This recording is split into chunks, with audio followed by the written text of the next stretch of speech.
Hello, today we will guide you through how to place order on FX Replay.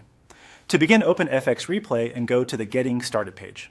This is the starting point for accessing the platform features you need. Once the page loads, look for the testing section and click on it. This will take you into the practice or replay environment where you can work through trading scenarios without needing to jump through other areas of the platform. After that, click on Sessions. The Sessions area is where your saved or available testing sessions are organized, so this is the place to go when you want to continue working inside a chart environment. From there, find the option labeled Go to Chart and click it.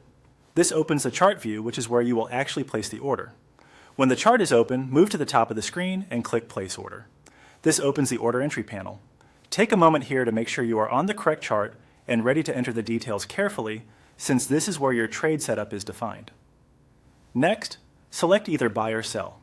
Choose Buy if you want to place an order based on the expectation that price will move upward. Choose Sell if your expectation is that price will move downward. Making the correct selection here is important because it determines the direction of the order you are placing. Once the order direction is selected, enter a sample entry price in the required field. This is the price level where you want the order to be placed. Be sure to type it in accurately, since even a small difference in price can affect how the order appears in your testing results. After entering the entry price, fill in the position size in lots. This tells FX Replay how large the trade should be.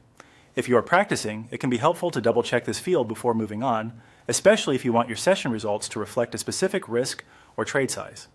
When everything is filled out, click Save in Journal. This final action saves the order details and records the trade in your journal, helping you keep track of your setup and review it later. That's especially useful if you are testing strategies and want a clear record of what you entered and why.